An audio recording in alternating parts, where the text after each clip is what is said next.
La papauté, 2000 ans de pouvoir, de secrets et de changements mondiaux. La véritable histoire des papes que l'Église a cachée, voici l'histoire des papes que personne n'a osé raconter, jusqu'à maintenant. Secrets, trahison et pouvoir, rejoignez-moi dans les couloirs sombres du Vatican, où l'ambition a façonné l'ascension des papes. Saviez-vous que le premier pape n'était pas celui que vous croyez? Aujourd'hui, nous allons découvrir la vérité cachée derrière son pouvoir.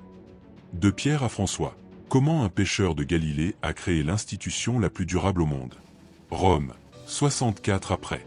Jésus-Christ. Un humble pêcheur nommé Simon-Pierre est crucifié la tête en bas, sans imaginer que sa mort marquerait le début de la plus ancienne institution de l'histoire, la papauté.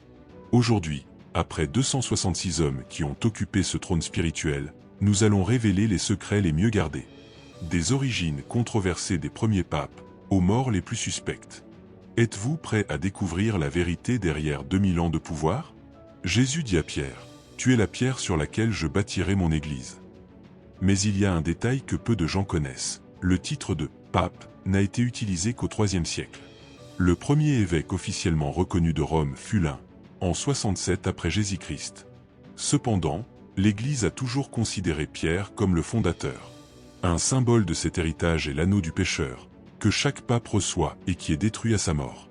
À une exception près, en 1415, l'antipape Jean Xilly le vendit pour payer une dette envers sa maîtresse. En 800, le pape Léon III couronna Charlemagne empereur du Saint-Empire romain germanique. Cet acte transforma la papauté en une puissance politique sans précédent. Mais tous les papes n'étaient pas des modèles de vertu. En 897, le pape Étienne VI accomplit l'inimaginable. Il déterra le corps de son prédécesseur, le pape Formose, et le fit juger. Il fut revêtu de l'habit papal, assis sur un trône, et accusé de crime. Cet événement macabre fut connu sous le nom de « concile cadavérique ». Et puis il y a Alexandre VI, le pape Borgia, qui a transformé le Vatican en scandale, orgie, pot de vin, et 4 enfants secrets.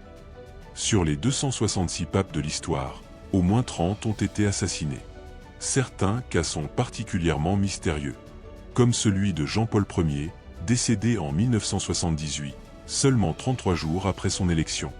Des enquêtes ont révélé qu'il avait en sa possession un biberon contenant du cyanure, mais le Vatican a classé l'affaire. Ou encore celui de Benoît IX, le seul pape à avoir gouverné 3 fois. Il a vendu son poste la première fois, l'a récupéré grâce à une armée la deuxième fois, et a été expulsé pour cause de scandales sexuels la 3e fois. La papauté regorge de records extrêmes. Pie IX détient le règne le plus long, 31 ans, 7 mois et 23 jours. À l'autre extrême se trouve Urbain VII, décédé après seulement 13 jours de pontificat. Et, chose inquiétante, la liste officielle du Vatican omet 20 papes, considérés comme des antipapes. Mais l'histoire montre que pendant des décennies, ces hommes ont régné comme tout le monde. Après 2000 ans, la papauté demeure une énigme. Est-elle une institution divine, ou un pouvoir humain comme les autres? Comme l'a dit l'historien Lord Acton, le pouvoir tend à corrompre, et le pouvoir absolu corrompt absolument. Selon vous, quel était le pape le plus controversé de l'histoire? Commentez, pape, et abonnez-vous à notre prochain documentaire, Les secrets de la Banque du Vatican.